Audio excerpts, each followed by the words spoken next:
Welcome to the Mindset and Motivation Podcast, one of the top motivational podcasts in the world. Every Monday, Wednesday, and Friday, we come out with a short, to the point, no BS episode to help make massive changes in your mind and transform you from who you are now to who you want to be. My name is Rob Dial, and the podcast starts now.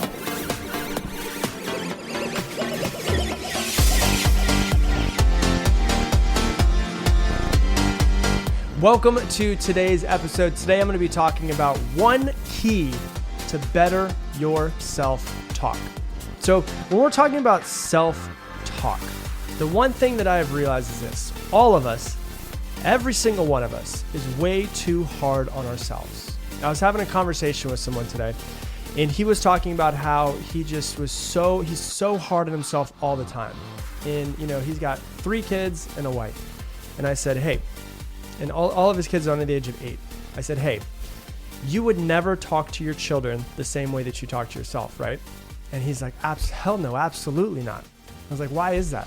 Oh man, it'd be terrible. Some of the stuff that I say, they feel so terrible about themselves. All right, cool. I get another question. Hey, you wouldn't talk to your wife the same way that you talk to yourself, would you? No, absolutely not. She'd feel terrible about herself. She'd be so depressed. She does so much for me. She does so much for the kids. Why would I ever talk to her that way? I said, so why the hell do you talk to yourself that way? What you have to realize if you're out there is that you would never talk to someone that you love the same way that you talk to yourself. So why the hell do you do it? Because you are the most important person in your life. Now, I understand. Some of you guys that are out there are going, oh, but my wife is the most important person in my life, or my children are the most important person in my life. Whatever it might be, but you are actually the most important person, because the better that you are, the better that you show up for everyone else around you, the better that you show up for your spouse, the better that you show up for your kids, the better that you show up for your family, the better that you are, the better that you take care of yourself as well, the better that everyone else around you will be. It's like they say, when the plane is going down, you have to put the oxygen on yourself first. Too often, we're giving everybody else love, but then not concentrating on self-love. Too often, we're building everybody else up, but then breaking ourselves down. You would never talk to someone that you love the same way that you talk to yourself. But you have to love yourself first. What you have to realize is this. Why would you not talk to your children the same way you talk to yourself? Well, they're young. They're fragile. They're that little child. You don't want to destroy that child, destroy their sense of self-worth. You don't want to just destroy everything that they have. You have to realize that deep down inside, you're still that little child in yourself. You're still that 4-year-old child, that 5-year-old child deep down inside. You've just gotten a bunch of crap flown at you from society and everybody since you were 5 years old. That's just changed everything, changed the way that you view the world and changed the way that you see everything. But deep down inside, you still have the same hopes and dreams and desires. You still want to be happy and peaceful and joyful and love and laugh, because ultimately that's all children want to do. That's all you really do want to do as well. So when you're talking badly to yourself, you're also talking badly to a child.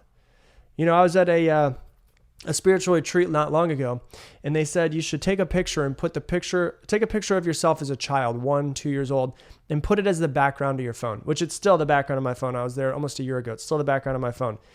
And the reason why is because every time you want to say something bad to yourself, you think about that child that's inside of you.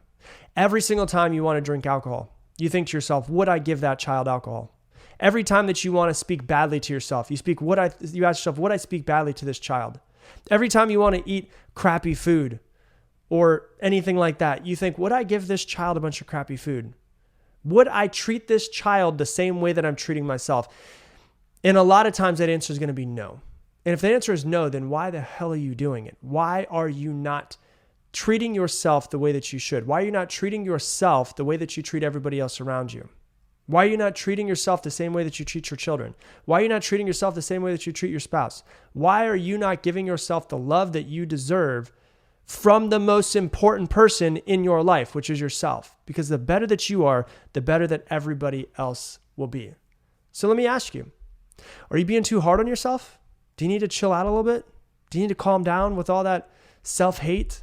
All the judgment, all the comparison, all the negative self-talk, all the cussing at yourself, all the getting mad at yourself whenever you make a mistake? Think about all of the judging yourself for all of the problems and things that you've created in your past. And then a lot of people are out there, like I was at first, where I kind of do better when I have a chip on my shoulder. I'm more motivated when I have a chip on my shoulder. And I'm more motivated when people doubt me. And so I would kind of talk trash to myself in order to get myself going. And I thought, well, if I stop talking to myself this way, am I still going to be as motivated? Am I going to be as motivated to create the life that I want to if I don't go ahead and, motivate myself, quote unquote, motivate myself through this type of talking? And what I came to realize is I came up with the phrase positive dissatisfaction, right? Where I am now, life is amazing. Everything's amazing. Life, I had never thought it would be able to get as good as it is. It's literally better than I would have ever thought. 10 years ago almost, when I was, literally broke and eating pasta for 2 months straight because it was the only thing that I could afford from Walmart, because it was an 88-cent box of pasta and $1.88 for pasta sauce. I would have never thought that I'd be in the position that I am now. When I almost lost my car because I was 5 months behind on the payment, when I lost my business, all of those things, would I have ever thought that I would be in this position now? No, but I thought that there's a possibility that I could be here. So I'm satisfied with where I am.